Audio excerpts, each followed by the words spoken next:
청각, 이런 식의 이름, 알레고리 또는 그런 그림들이 새로운 주제의 옷을 입고 미술 역사에 출연하기 시작합니다. 이것은 없던 이야기입니다. 이전에 없던 이야기입니다. 그런 것들이 나타나는데요. 자, 이 정물의 탄생, 그런 배경이 있고요. 그렇다고 해서 신의 존재를 인정하지 않는다는 것은 아닙니다. 신이 인간에게 그런 의지와 자유를 할애했다, 부여했다. 그것을 충분히 우리가 의식하고 있다. 그렇게 봐야 될 것 같네요. 여러분, 이 작품 과일 바구니에 제목을 붙인다면 어떤 제목을 붙일 수 있을까요? 가령 5가지 감각 중에 시각, 보기 아름답습니다. 이 그림입니다. 그죠? 야, 이거 그림 된다! 라고 말할 때 그 그림입니다. 정말 이 그림이에요. 그죠? 그림 속의 떡, 이런 말도 있는데. 시각적으로 훌륭합니다. 이쁘죠, 그죠? 그러니까 집에 부엌 옆에, 식탁 옆에 걸어놓고 싶어요. 그런 그림입니다. 또 이것을 이제 계절 중에 갖다 붙인다면 봄, 여름, 가을, 겨울 중에 가을. 가을이라는 이름으로 붙일 수도 있겠네요. 그렇게 본다면 이것을 넉 점의 연작 가운데 한 점이다. 그럴 가능성도 열어둡니다. 가을도 되겠네요. 이런 생각도 해봅니다. 풍요와 빈곤 가운데 이것은 풍요라는 이름, 그런 제목도 이제 가능하겠네요. 풍요의 상징으로도 쓸 수 있을 것 같습니다. 나비도 있고 잠자리도 있고 파리도 큰 거 한 마리 붙었습니다. 그죠? 부패는 어떻습니까? 부패. 과일은 다 썩죠, 그죠? 썩습니다. 썩으면 냄새도 나고 못 먹게 됩니다. 썩을 때 이제 냄새가 진하게 나는데요. 과일, 부패, 부패라는 이름도 적당하네요. 전부 다 맞는 대답들입니다. 그리고 실제로 많은 학자들이 그런 결론을 내기 위해서 이 작품을 꿰습니다. 그리고 물론 이제 미리 정해놓고 꿰는 경우도 있고요.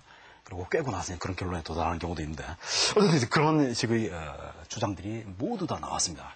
저는 이제 이 작품을 보는 순간 약간 엉뚱한 생각을 해보았습니다. 지금까지 알려진 어떤 주제와도 약간 다른데 저는 이것이 혹시 사원소가 아닐까 그런 생각을 해보았습니다.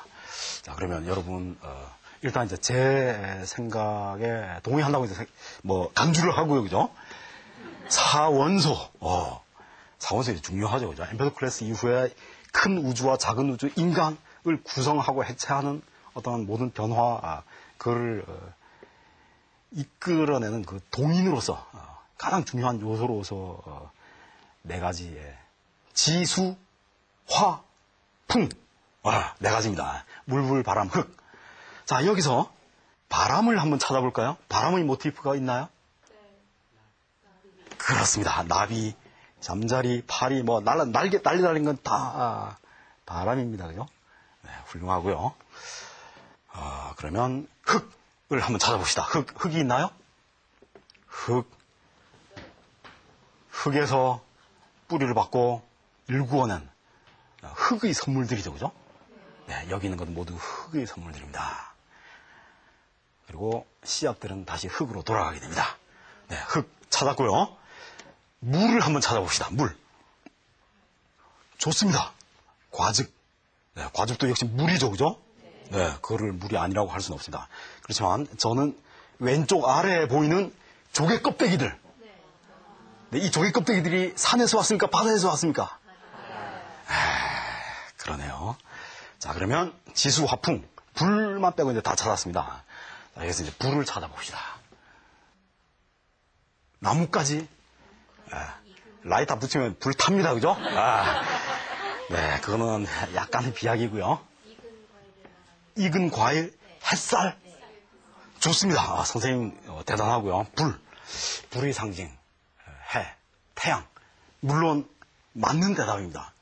맞는 대답이지만 서양 율사에서 알레고리 도상, 특히 그 엠블럼, 메타포 이쪽에서는 태양이 주로 이제 빛의 상징으로 나타납니다. 불꽃보다는 이제 빛입니다. 빛. 그래서 불은 이제 화산 폭발 아니면 그 화재 아니면 모닥불, 램프 이런 식으로 이제 나타나죠, 그죠? 태양은 이제 옛날에 금덩어리라고 생각했어요. 순도 100%의 금이 이제 빛난다. 그렇게 생각을 했고요. 물론 이제 온기가 오는 것도 사실입니다. 자, 그렇다면 여기서 불을 다시 한번 찾아볼까요? 아무리 찾아봐도 없습니다, 그죠? 네. 오른쪽 아래 도마뱀 혹시 보이십니까? 자, 도마뱀이 바로 불입니다. 자, 이것은 이제 도마뱀처럼 생긴 전설 속의 동물 살라만더인데요. 자, 이것은 동판화 연작 가운데 하나고요. 여기 지수화풍 가운데 불 이크니스입니다. 이크니스. 자, 이 불 벼락을 들고 있고요. 네.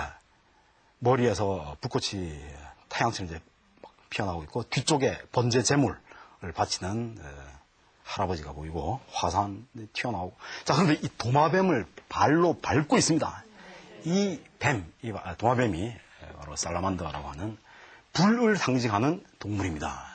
네, 그렇게 본다면 이 과일 정물은 물론 풍요, 가을, 오감 또는 부패 이 모든 것을 다 가지고 있지만 무엇보다 여기에는 지수화풍이라는 네 가지 원소.